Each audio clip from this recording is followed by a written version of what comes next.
Bharatvarsha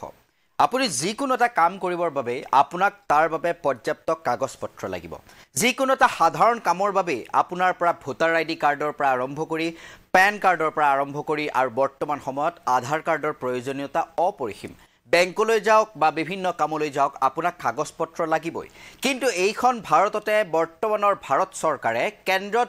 BJP চৰকাৰৰ নেতৃত্বত এনেকুৱা এখন আইন আহিছে যিখন আইনৰ জৰিয়তে আপুনি বেলেগ কথাটো বাদেই দিয়ক নাগৰিকত্বও পাব কোনো তথ্য নোহোৱাকৈ আপুনি ক'ৰ পৰা আহিছে কিয় আহিছে আপোনাৰ কি তথ্য আপুনি কোন প্ৰকাৰৰ মানুহ কি আপোনাৰ নাম পৰ্যন্ত তথ্য নথকাকৈ আপুনি ভাৰতবৰ্ষৰ নাগৰিকত্ব পাব পাৰে এনে এখন আচহুৱা আইনৰ জৰিয়তে এতিয়া ভাৰতবৰ্ষত লাখ লাখ মানুহক নাগৰিকত্ব দিবলৈ ওলাইছে ভাৰতৰ চৰকাৰ আৰু তাৰ অধীনত অসমতো কোনো তথ্য নোহোৱাকৈ নাগৰিকত্ব দিবলৈ উদ্যত হৈছে চৰকাৰ জনাই আছো বিতং তথ্য এনে এটা গুৰুত্বপূৰ্ণ বাতৰিৰ সৈতে ষ্টুডিঅ'ৰ মজিয়াত মই সুদৰ্শন কৌশিক শৰ্মা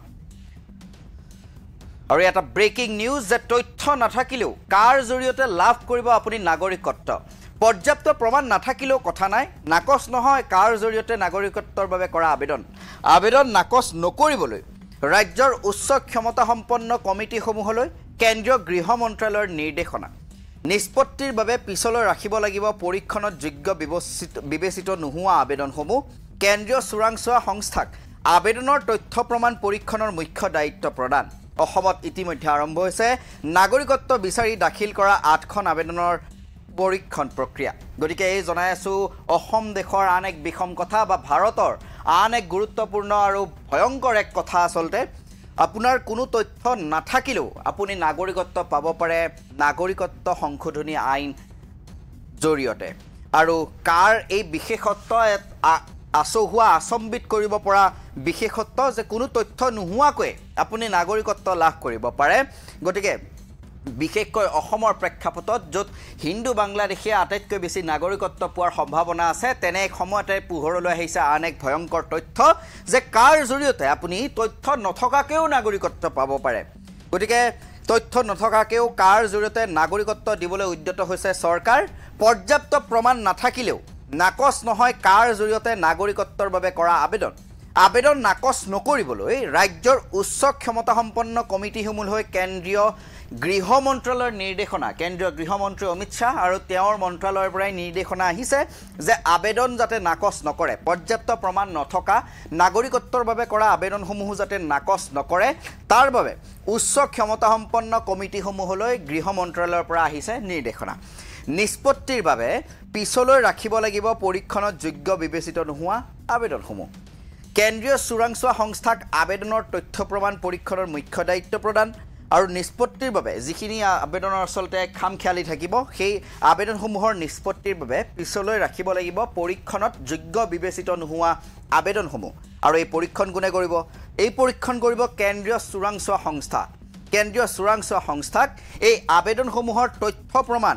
পৰীক্ষণৰ মুখ্য দায়িত্ব প্ৰদান কৰিছে চৰকাৰে অসমত ইতিমধ্যে আৰম্ভ হৈছে নাগৰিকত্ব বিচাৰি দাখিল কৰা 8খন আবেদনৰ পৰীক্ষণ প্ৰক্ৰিয়া গতিকে যি 8গৰাকী ব্যক্তিয়ে এতিয়া পৰ্যন্ত অসমত নাগৰিকত্ব বিচাৰিছে তেওঁলোকৰ নাগৰিকত্বৰ যি প্ৰমাণপত্ৰ বা তেওঁলোকৰ নাগৰিকত্বৰ যি আসলতে তথ্য প্ৰমাণ সেইসমূহ পৰীক্ষণৰ কাম ইতিমধ্যে আৰম্ভ হৈছে আৰু ই এটা ভয়ংকৰ তথ্য কিন্তু কিমান সংখ্যক মানুহ অসমলৈ আহি পৰিব তাৰ কোনো সঠিক হিচাপ নাই আপুনি কেৱল 2014ৰ আগতে অহা বুলি ভাৰতলৈ ক'লে হ'ল আপোনাক নাগৰিকত্ব প্ৰদানৰ বাবে উঠি পৰি লাগিব এখন চৰকাৰ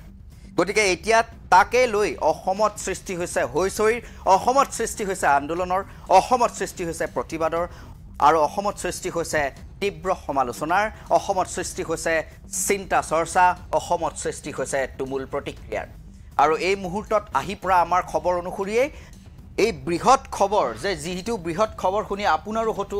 হয়তো এবাৰ চকু কপালত উঠিব পাৰে যে কাৰ বিশেষত্ব এনেকুৱা হৈ পৰিছে এতিয়া যে তথ্য নাথাকিলেও আপুনি নাগৰিকত্ব পাব তথ্য নাথাকিলেও কাৰ জৰিয়তে লাভ কৰিব পাৰিব নাগৰিকত্ব পৰ্যাপ্ত প্ৰমাণ নাথাকিলেও নাকচ নহয় আপুনি কাৰ বাবে কৰা নাগৰিকত্বৰ বাবে কৰা আবেদন আৰু কোনো মানুহৰে যিয়ে নাগৰিকত্বৰ বাবে আবেদন কৰিব তেওঁলোকৰ নাগৰিকত্বৰ বাবে কৰা আবেদনসমূহ পৰ্যাপ্ত প্ৰমাণ নাথাকিলেও নাকচ নহয় আবেদন নাকচ নকৰিবলৈ ৰাজ্যৰ যিসমূহ উচ্চ ক্ষমতা সম্পন্ন কমিটি আছে তেওঁলোকক কেন্দ্ৰীয় গৃহ মন্ত্ৰালয়ে নিৰ্দেশনা দিছে আৰু নিষ্পত্তিৰ বাবে পিছলৈ ৰাখিব লাগিব পৰীক্ষণত যোগ্য বিবেচিত নোহোৱা আবেদনসমূহ কেন্দ্ৰীয়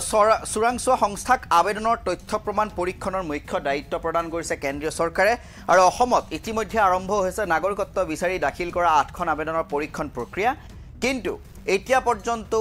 আসলে বুজিব পৰা হোৱা নাই যে যি কা আইনক সমগ্ৰ অসমে প্ৰতিৰোধ কৰিছিল যি কা আইনক সমগ্ৰ ৰাইজে প্ৰত্যাখ্যান কৰিছিল সেই আইনখন জাপি দিবলৈ উঠি পৰি কিয় লাগিছে চৰকাৰ সেই প্ৰশ্ন এতিয়া সকলো মানুহৰ মনতে খেলা কৰি আছে সেই প্ৰশ্ন এতিয়া সকলো মানুহৰ মনতে জাগ্ৰত হৈছে সেই প্ৰশ্নই সকলো মানুহক এতিয়া বৰ্তমান বিব্ৰত কৰি ৰাখিছে অনাগত সময়তহে গম পোৱা যাব যে কিমান সংখ্যক মানুহে